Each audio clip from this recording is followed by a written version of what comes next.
네, 국회 공백 사태가 장기화하는 가운데 여야 원내대표가 오늘과 내일 비공개로 만나 원구성 협상에 나설 것으로 보입니다.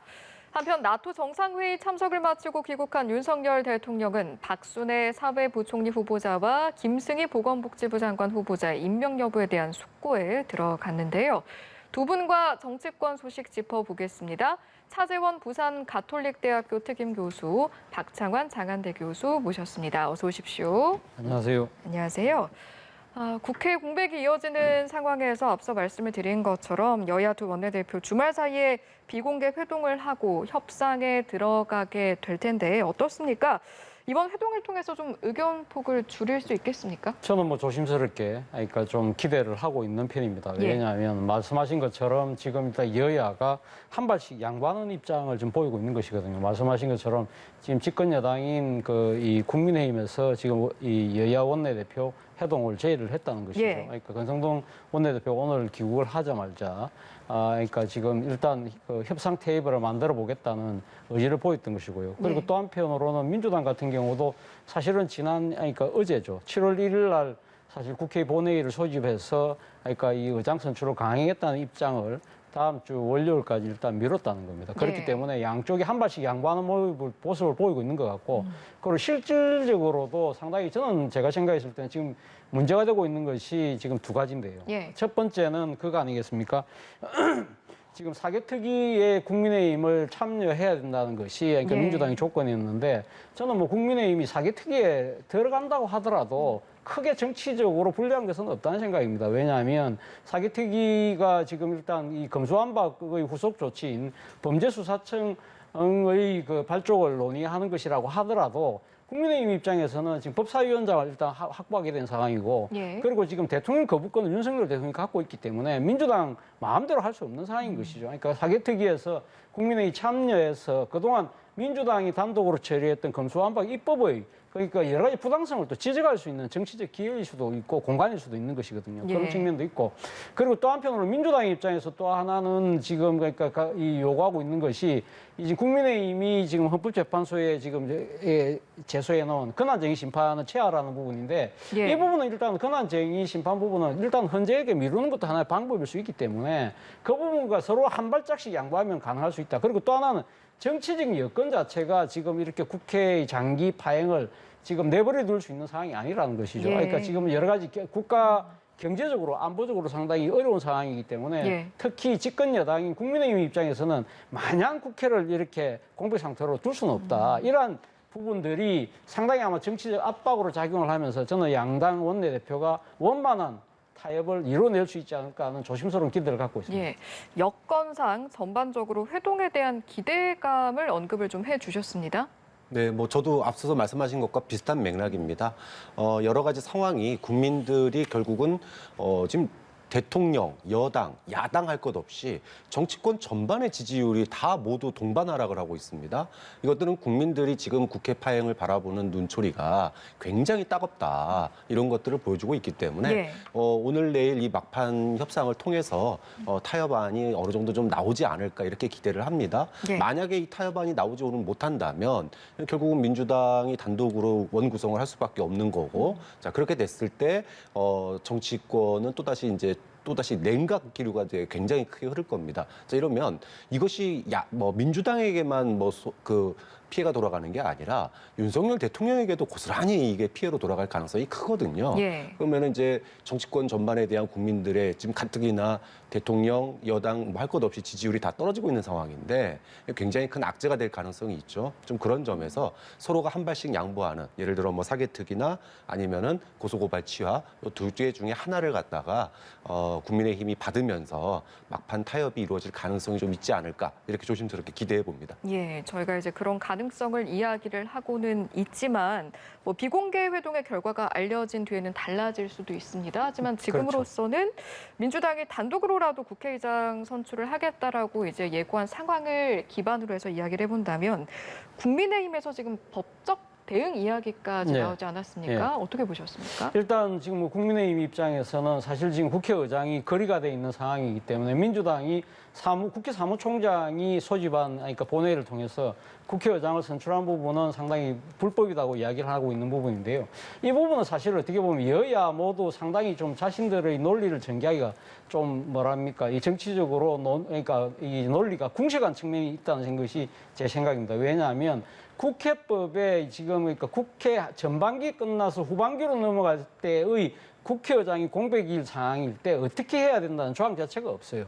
지금 국회법에 있는 것은 국회의원 총선거가 이루어지고 난 뒤에 처음 등원하는 국회를 어떻게 구성할 것인가 부분은 명확하게 국회법에 명시되어 있지만 예. 그런데 지금 국회 전반기 2년을 끝나고 후반기로 넘어갈 때 물론 조항은 있죠. 그러니까 지금 지금 의장단 구성은 전반기 의장의 임기 만료 5일 전까지 구성을 해야 된다고 명시만 하고 있지만 이번에 뽑지를 못했잖아요. 그래서 그에 따른 국회 공백이 벌어졌을 때 여기에 대한 그런 국회 소집권을 누가 갖고 있느냐 부분에 대해서는 조항이 없다는 거예요. 예. 그렇기 때문에 민주당 입장에서는 총선이 끝나고 난 뒤에 그러니까 국회를 구성할 때에 지금 있는 국회의법 규정을 준용을 하자는 입장인 것이고요. 민주당은 그것은 너무 지나친 해석이라고 주장하고 있기 때문에 사실은 입법 미비인 상태인 것이죠. 그렇기 예. 때문에 어느 양당이 자기 유리한 쪽으로 이야기하기에는 상당히 무리가 있다. 그렇다고 한다면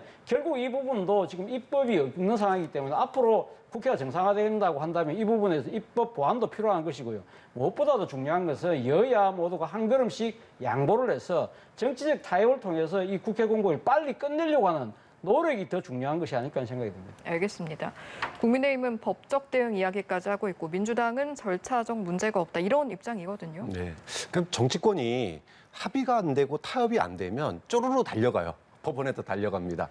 그러면 도대체 정치가 하는 일이 뭘까요? 좀 그런 점에서 이런 관행들, 그러니까 문제가 안 풀릴 때 항상 그 법에 가가지고 정치권이 이제 잘잘못을 가려달라 이렇게 요구하는 거는 정치의 한계를 드러내는 거다. 좀 그런 점에서 안타깝고요. 사실은 2년 전에도 민주당이 결국은 단독으로 의장단을 선출을 했었습니다. 예. 그때도 국민의힘 쪽에서 뭐 법적 대응하겠다 그랬는데 사실은 사법부가 국회의 어떤 운영과 관련된 그 충돌이나 갈등에 대해서 깊숙이 개입한 적이 없습니다.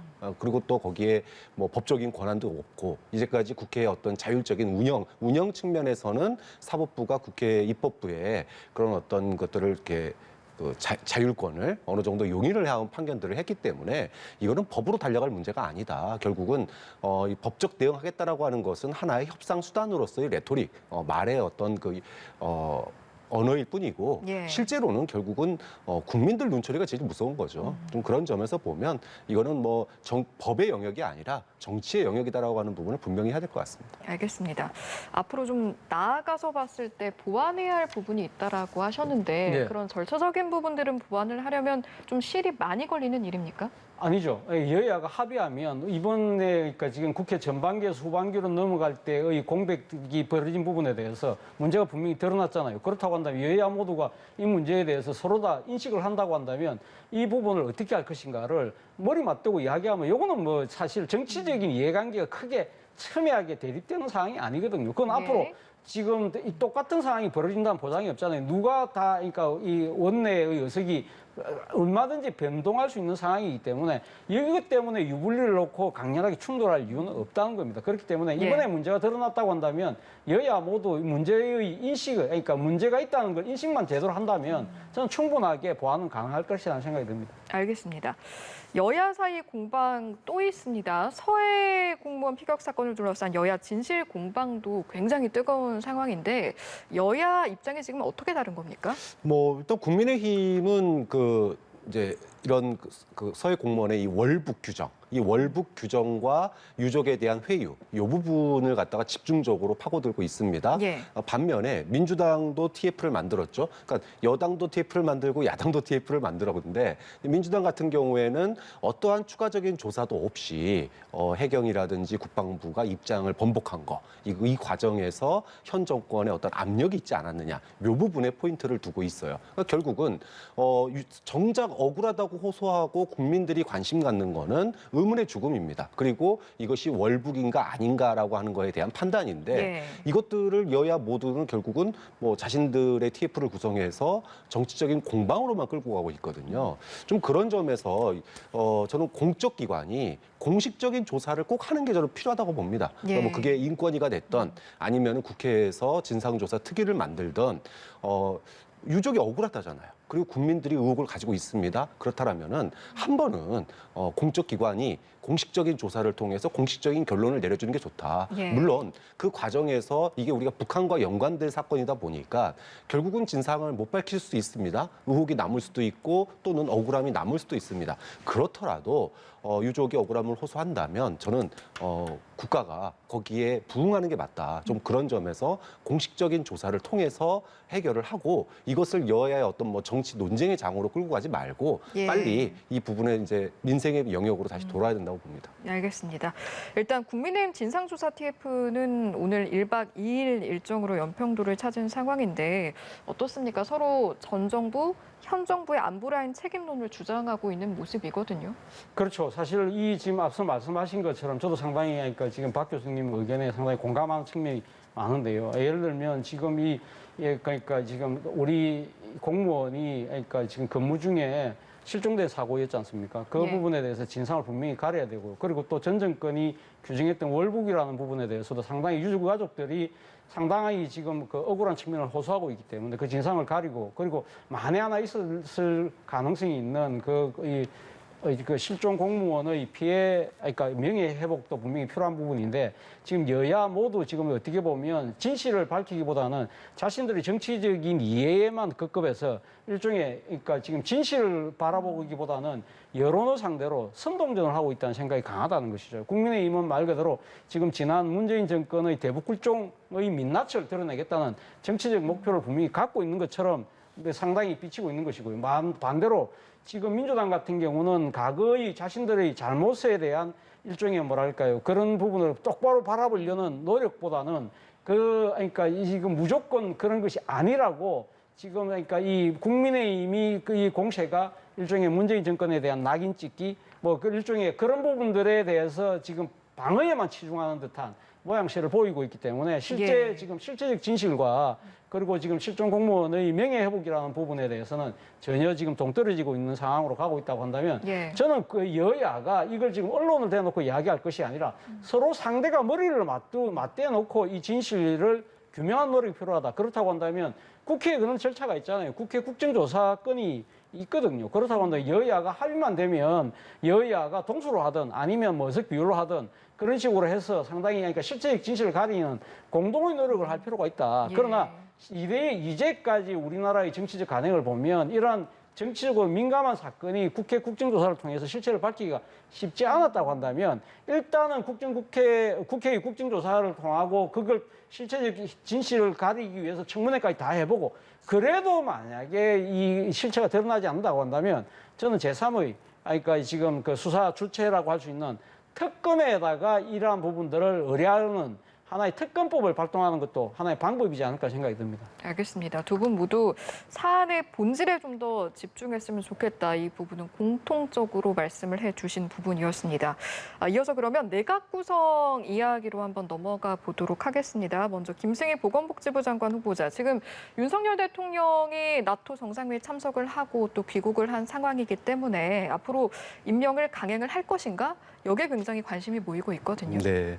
뭐 지금 김승희 후보자에 대해서는 연일 지금 이제 안 좋은 뉴스들이 많이 나오고 있습니다. 자, 이 상황 지금 이제 여권 내에서도 이거 자진 사퇴해야 되는 거 아니냐 이런 이야기가 흘러나오고 있는데 이런 상황에서 만약에 임명을 강행한다. 이렇게 될 경우에 윤석열 대통령에 대한 그 지지율 하락은 또다시 불가피해집니다. 예. 지금 윤석열 대통령이 갤럽 조사 따르면은 43%까지 떨어져 있는 그런 국정수행 지지율을 보이고 있는데 이게 물론 가장 큰 문제는 경제지만 그 다음 문제를 따지라 그러면 인사거든요.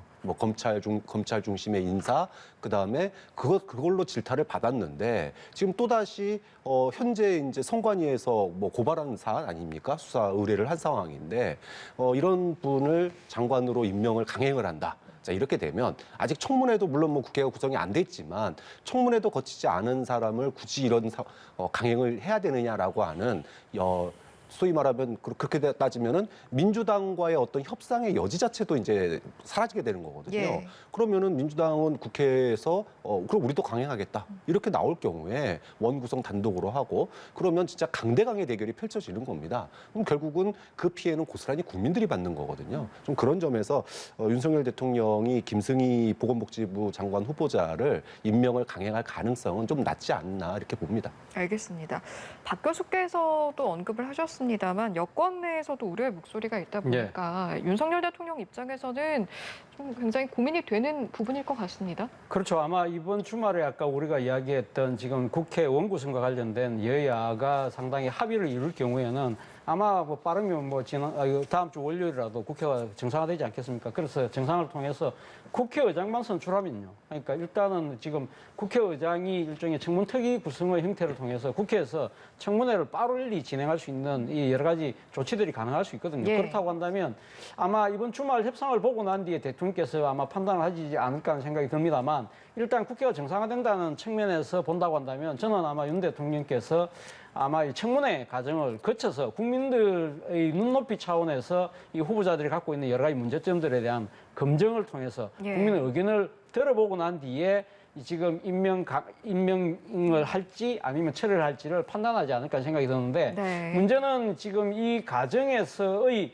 지금 후보자 각각 개인들이 어떻게 판단할까의 문제입니다. 그러니까 만약에 대통령이 지금 사실은 원래 6월 29일로 지금 재송부 기간이 지나갔잖아요. 그런데 대통령이 지금 그러니까 이거 어제 귀국을 했습니다만 바로 지금 그 임명을 강행하지 않는다는 그러한 이 행위 자체가 후보자들 입장에서는 상당히 아마 자진 사퇴를 심각하게 고민할 가능성이 높다는 것이죠. 그렇다고 한다면 이 지금 국회가 어떻게 정상화되느냐 여부 그리고 또 각 후보자들이 어떻게 판단하느냐 여부 이것도 중요한 변수라는 생각이 듭니다. 예, 개인의 판단 이야기해 주셨는데 김 후보가 지금 내놓은 해명 내용을 보면 실무착오라는 입장이었거든요. 네.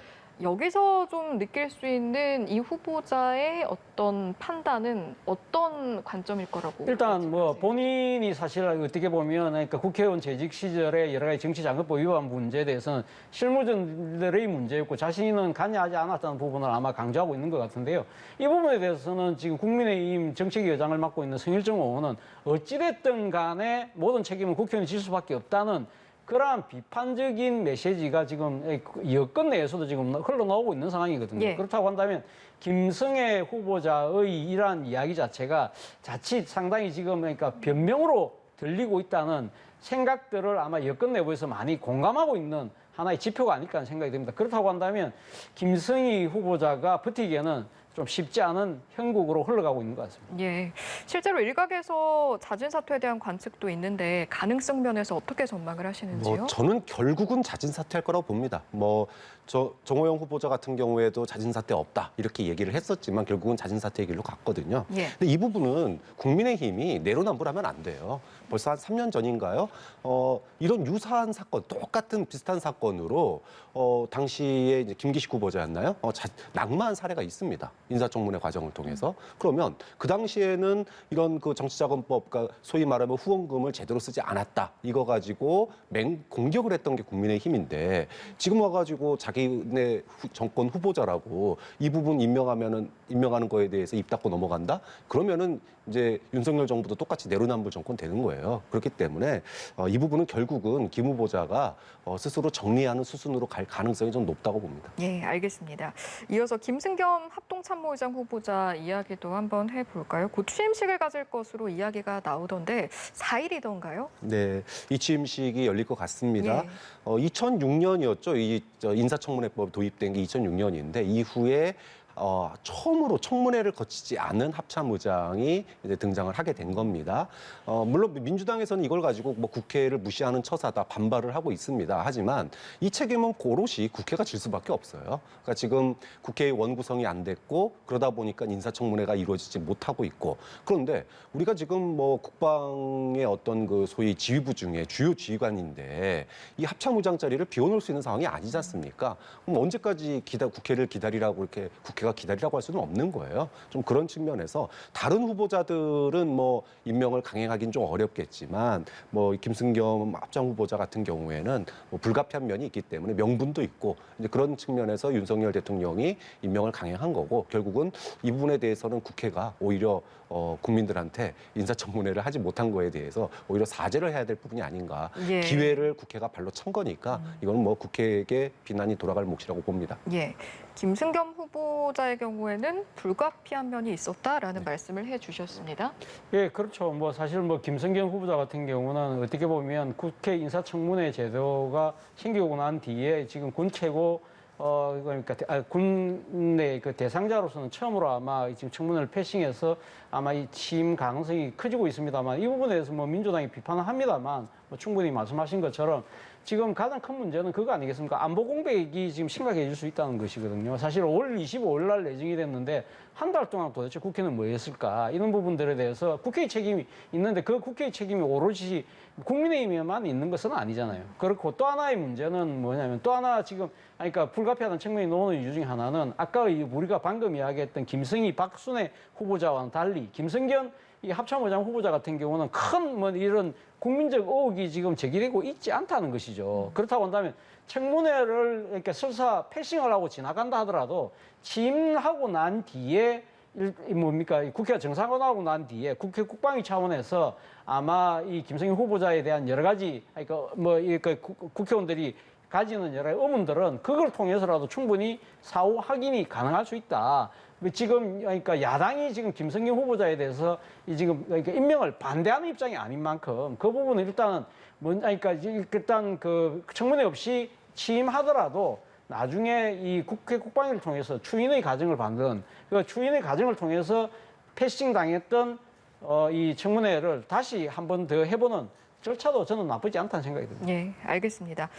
이번에는 당내 상황도 한번 짚어보겠습니다. 먼저 어제 윤석열 대통령이 귀국을 하면서 이준석 대표가 마중을 나갔는데 이를 두고 윤리위를 앞두고 이준석 대표가 윤 대통령과의 관계가 좀 건재하다는 것을 보여주려는 게 아니냐 이런 이야기도 있더라고요. 그렇죠. 뭐 사실 뭐 윤석열 당대표가 지난번 윤 대통령이 출국할 때는 안 나갔잖아요. 그리고 여러 가지 논란이 많았습니다만 본인은 그런 논란을 불식시키기 위해서 갔다고는 합니다만 제가 생각했을 때는 아무래도 자신의 이 비서실장이죠. 박승민 의원이 전격적으로 사퇴를 함으로써 이준석 당대표가 고립됐다, 사면 초과다. 그런 부분들에 대해서 아니다. 윤심은 여전히 나에게 있다는 걸 갖다 보여주기 위한 하나의 정치적 제스처로서의 아마 그런 어제 그러니까 출령이 아니었나 하는 생각이 드는데요. 예. 사실은 뭐 지금 그러니까 불과 뭐 3초 정도밖에 악수를 안 했지만 저 지금 한 장의 저 사진과 저 모습 자체가 이거 상당히 의미하는 바는 크다고 아마 이준석 당대표는 생각을 하는 것 같아요. 예. 또 한 측면은 윤심은 그러니까 내한테 있다는 것도 보여주는 것도 있지만 또 한편으로는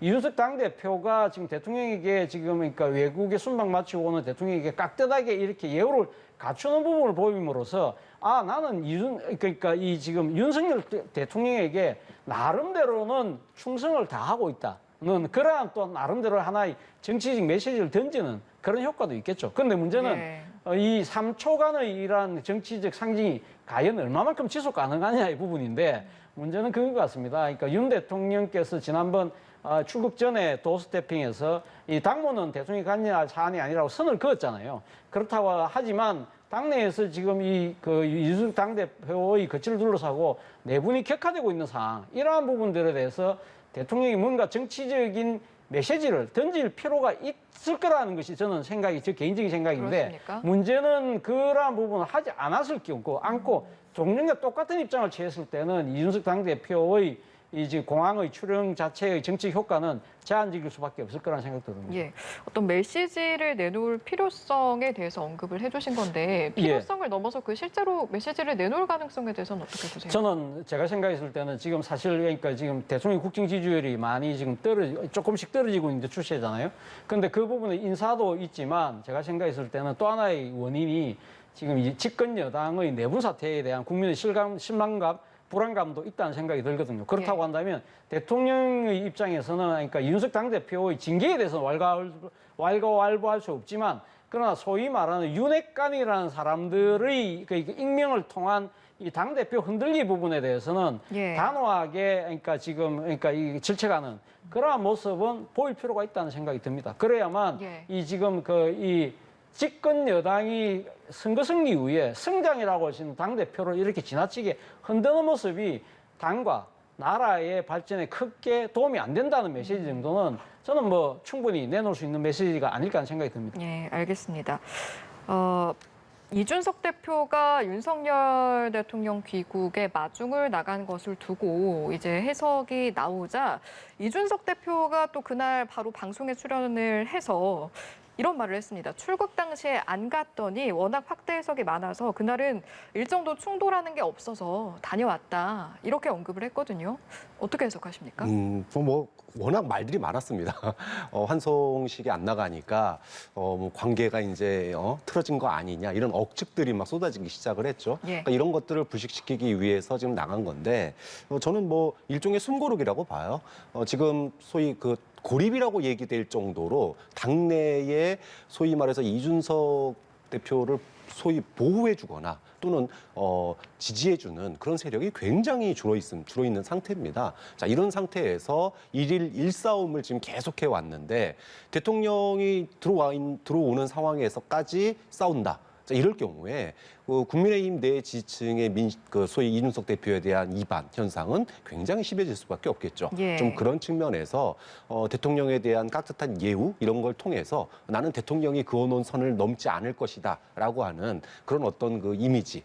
그런 것들을 소위 그 핵심 당원들을 또는 국민의힘 지지층들에게 좀 보여주고자 한 것이 아닌가. 예. 내가 싸움 걸려고 그런 게 아니라 나는 피해자다. 이거를 갖다가 하려면 자기 할 일을 하고 얘기를 해야 되거든요. 예. 근데 지난번에 환송식 안 나가니까 요당 대표가 안 나왔어? 그러니까는 지금 이제 서로 이제 선 그어졌구나. 이렇게 이제 해석이 나오는 거고. 예. 이번 같은 경우에는 그런 귀국 하시는 길에 가서 인사하고 이러는 걸 통해서 나 할 일 다 했다, 할 일 다 하고 있다. 예. 그런데 내가 지금 공격받고 있는 거는 내가 지금 이제 뭐 당내의 권력 투쟁인 것이지 내가 뭐 할 일 안 하고 지금 싸우는 거 아니다. 이런 어떤 하나의 그런 그 숨고르기 그런 차원에서 좀 예. 방문했다고 봅니다. 알겠습니다.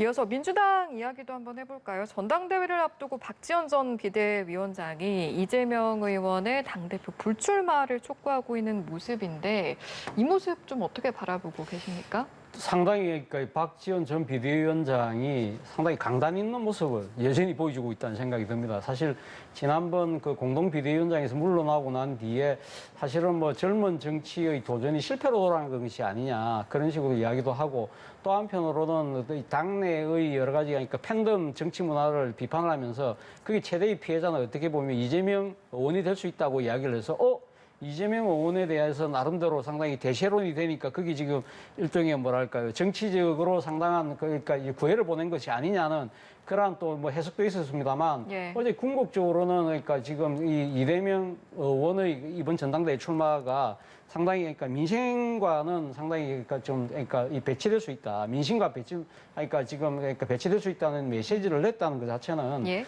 상당히 나름대로 그러니까 이 정치적인 나름의 소신과 신념이 뚜렷한. 예. 이 젊은 정치인이라는 부분 그리고 또 하나는 사실은 그 이 박지원 전 비대위원장이 될 때 당시 이재명 상임 고문의 추천에 의해서 됐다. 그래서 예. 이재명계로 분류되는 측면이 분명히 많았잖아요. 그렇다고 한다면 이런 지금 이재명 의원의 출마 여부에 대해서 이렇게 공개적으로 이야기했다는 부분은 아마 자신의 정치적 독립을 분명히 하겠다. 이 소위 말하는 이재명 꼬리표를 떼겠다는 의지도 분명히 보이는 것 같고요. 예. 또 한편으로는 지금 이재명 의원에 대한 불출마뿐만 아니라 전당대회 출마에 대한 것도 상당히 지금 고민하고 있다는 부분들도 상당히 아마 지금 개인적으로는 정치적인 여러 가지 의지가 강하다는 사인을 읽었습니다. 예, 마찬가지 질문 드리겠습니다. 이 의원이 대선 후보 당시 영입했던 인물인데 쓴소리를 내고 있고 또 동시에 본인의 당대표 출마 여부도 숙고를 하고 있습니다. 네, 어떻게 보시는지요? 저는 뭐 굉장히 잘하고 있다라고 봅니다. 그러니까 좌면우고 하는 순간 박지원은 박지원이 아니게 되는 거예요. 그러니까는 박지원의 등장부터 비대위에서의 어떤 그런 갈등 여기까지 박지원이라고 하는 사람이 민주당에서 할 수 있는 최고의 역할은 쓴소리를 잘하는 겁니다. 여기서 만약에 좌면우고를 하고 예를 들어 당이나 또는 뭐 후보자의 눈치를 보거나 어느 뭐 줄을 선다던가 이런 행보를 보일 경우에 소위 말해서 박지원의 몸값 정치적인 위상 이런 것들은 바닥으로 떨어지는 거거든요. 예. 좀 그런 점에서 지금의 그 쓴소리 역할을 계속 하는 게 오히려 향후에 박지원 전 공동비대위원장의 정치적인 위상을 유지하는 데 굉장히 큰 도움이 될 거다 봅니다. 예. 알겠습니다. 이렇게 각 당의 당내 상황까지 함께 알아봤습니다. 지금까지 차재원 부산가톨릭대 특임교수, 박장환 장한대 교수와 함께했습니다. 고맙습니다.